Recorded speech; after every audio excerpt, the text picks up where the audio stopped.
This is the BOGO Indian Defense Exchange variation. Before I said that pawns are indicators of typical plans, but here in the BOGO Indian Defense Exchange variation, it's the other way around. Dark square bishop captures bishop on d2. So what black will do is place his pawns on dark squares.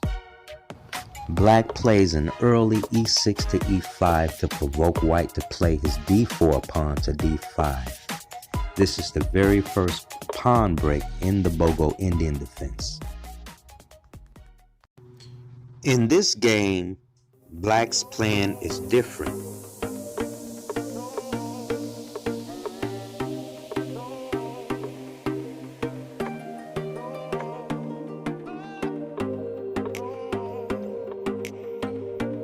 The bishop will go to b7 in order to prepare for a later knight f6 to e4, and the rook on a8 will swing over to the d file.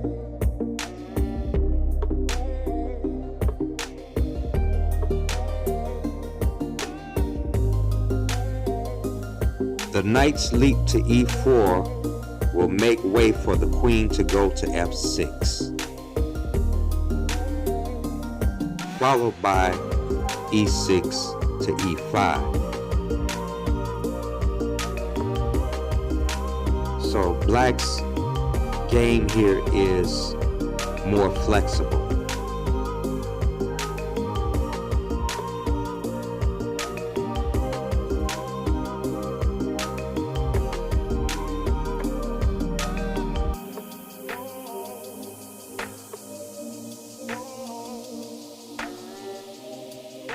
Right now, the pawn on d4 prevents black's knight from going either to c5 or e5.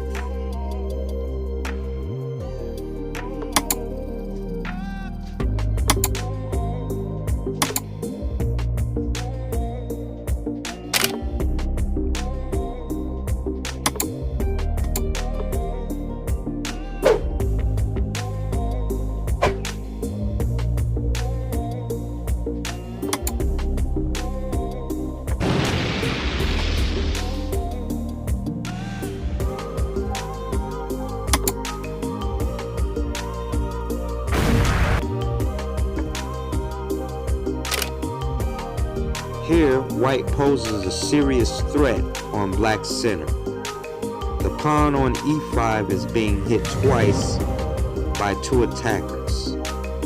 the queen on c3, and the knight on f3.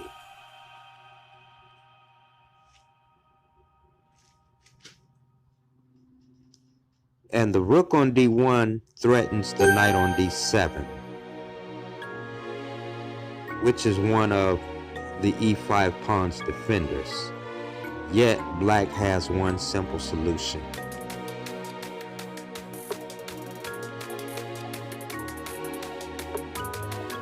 White adds more pressure to the e5 pawn. This last move follows the principle that says, answer a threat with a threat. Queen c3 is now on preset.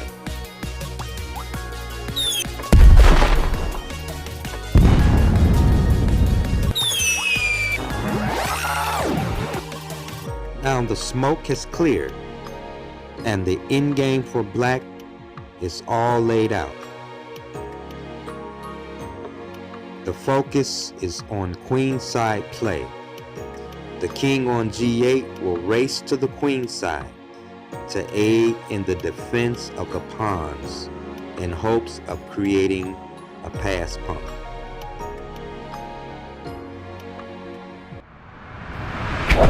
In this first line, black has to try and undermine white's pawn center that comes rapidly. Knight from b1 to c3 plans to go to the e4 square, where it will put more pressure on black's d6 pawn.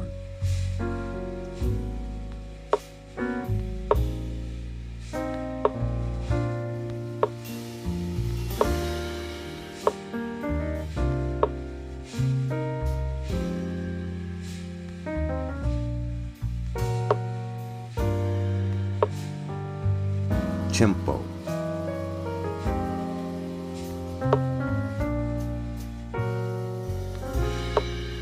Black must undermine white's pawn center.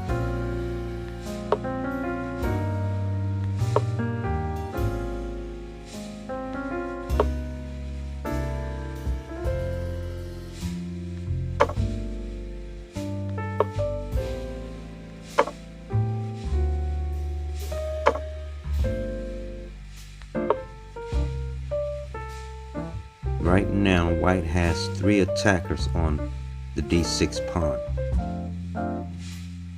and there are only 2 pieces defending it. This is known as attackers versus defenders. The objective is to get as many attackers as you can on one of your opponent's pieces, more than the number of pieces he has defending.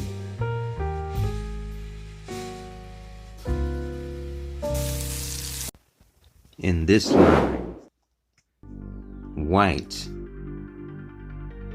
is satisfied with an equal position. Black's strategy will be to trade off the minor pieces and go directly into an endgame.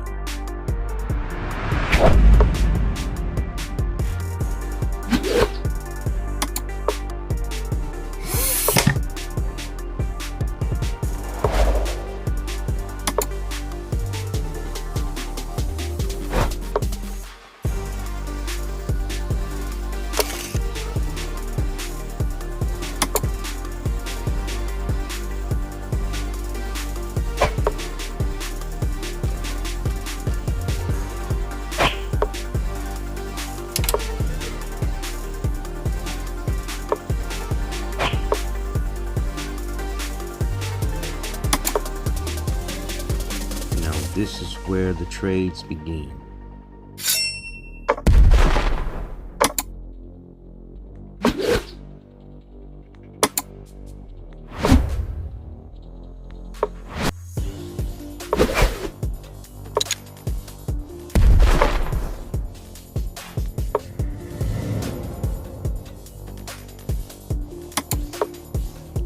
Answer a threat with a threat.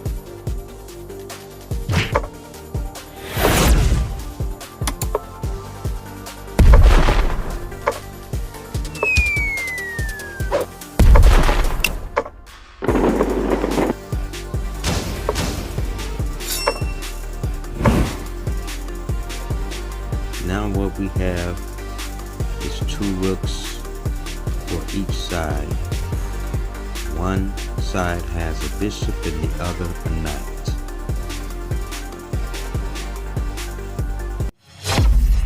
Now in this line, as innocent as it may seem for Black's setup,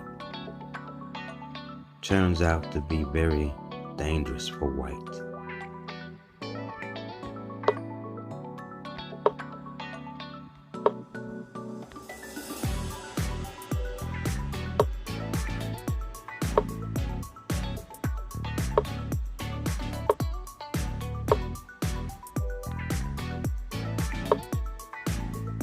Here, White quickly marches his pawns on the king's side. He's making preparations for it. He's going to play his bishop to e2.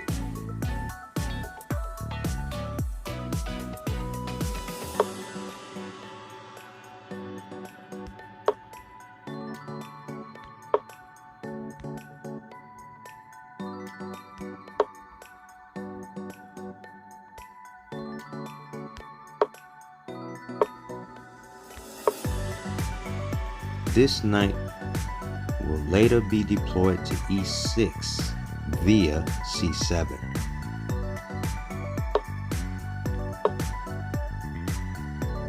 Now it's time for tactics. The tactical battle begins now.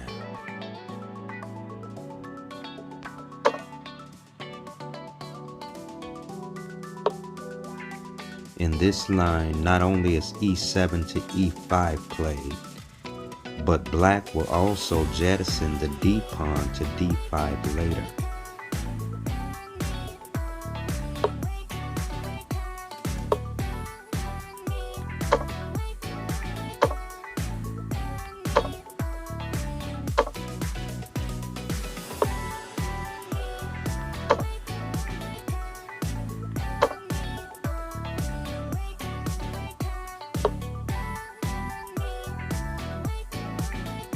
And there it is.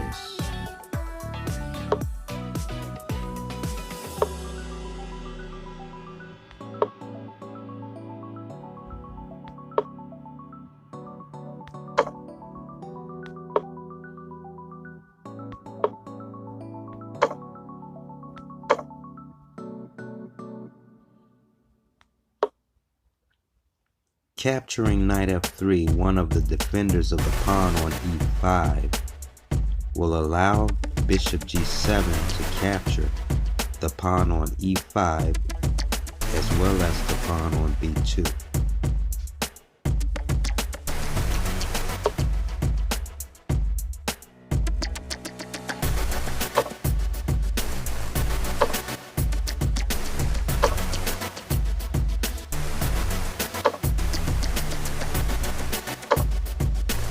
In between move.